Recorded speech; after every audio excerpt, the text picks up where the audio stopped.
पहुंचे राहुल गांधी ने छात्रों से संवाद किया तो बीजेपी आरएसएस के साथ चुनाव आयोग पर भी तीखा हमला बोला। No way. I mean, I'd be surprised if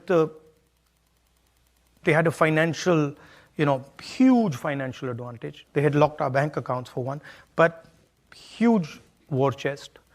The election commission was doing what they wanted. I mean, the entire campaign was structured so Mr. Modi could, do his thing across the country. States where they were weak were designed differently than states where they were strong.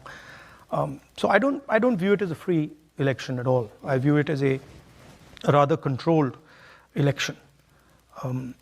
Lok Sabha में नेता प्रतिपक्ष के मुताबिक इस बार देश में लोकसभा के चुनाव निष्पक्ष तरीके से नहीं हुए बल्कि चुनाव नियंत्रित तरीके से हुए हैं। इस दौरान राहुल गांधी ने कहा कि चुनाव आयोग वही कर रहा था जो बीजेपी वाले चाहते थे। पूरा अभियान इस तरह से बनाया गया था कि नरेंद्र मोदी देश भर में अपना काम करें। जिन राज्यों में वो कमज़ोर थे उन्हें उन राज्यों से अलग डिज़ाइन किया और जहां वे मजबूत थे उन्हें अलग तरीके से डिज़ाइन किया। मैं इसे स्वतंत्र चुनाव के रूप में नहीं देखता, मैं इसे नियंत्रित चुनाव के रूप में देखता हूं। मुझे नहीं लगता कि निष्पक्ष चुनाव होते तो भाजपा 246 के करीब भी पहुंच पाती। उनके पास बहुत बड़ा आर्थिक लाभ था, जबकि उनके ही चलते हमारे बैंक खाते बंद कर दिए गए थे। वही आरक्षण के मुद्दे पर भी राहुल गांधी ने बात की और कहा कि people come sometimes while I'm in Delhi, people will, I'm driving in the car, sometimes they'll make me open the window and they'll say,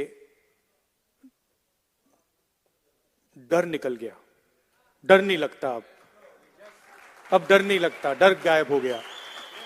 तो बीजेपी ने कितना, मोदी जी ने कितना डर फैलाया, एजेंसीज का दबाव, मीडिया का दबाव, इनकम टैक्स डिपार्टमेंट, छोटे बिजनेसेस पे, मीडियम साइज बिजनेसेस पे, और एक सेकंड में सब गायब हो गया।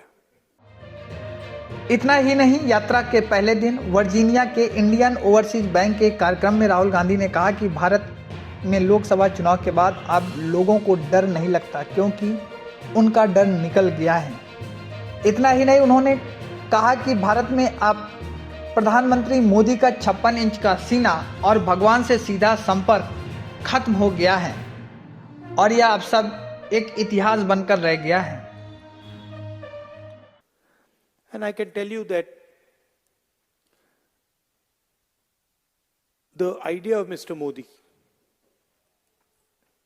56-inch chest, direct connection with God,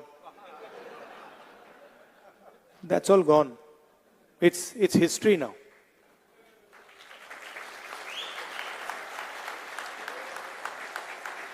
And he realizes it, India realizes it, his partners in government realize it, the 3 or 4 senior ministers in his government realize it. Rahul ने कहा कि बीजेपी को समझ नहीं आया कि भारत सबका है, भारत एक संघ है। राहुल ने कहा कि भाजपा कहती है कि भारत एक संघ नहीं बल्कि एक विचार है। वहीं राहुल गांधी के इस बयान पर केंद्रीय मंत्री शिवराज सिंह चौहान ने हमला बोला है, तो आइए जानते हैं उन्होंने क्या कुछ कहा। राहुल जी नेता प्रतिपक्ष हैं और नेता प्रतिपक्ष का पद होता है जिम्मेदारी का पद। मैं राहुल जी को याद दिलाना चाहता हूं, जब श्रीमान अटल बिहारी वाजपेयी जी नेता प्रतिपक्ष थे, मनमोहन सिंह जी प्रधानमंत्री, नरसिम्हा राव जी प्रधानमंत्री हुआ करते थे, नरसिम्हा राव जी, तब भारत का प्रतिनिधित्व अटल जी करते थे। कई मामलों में देश के बाहर कभी भी नेता प्रतिपक्ष ने देश की छवि खराब करने की कोशिश नहीं की, लेकिन ये ऐसे नेता हैं जो कुंठाग्रस्त हैं। लगातार तीसरी बार पराजय के कारण उनके मन में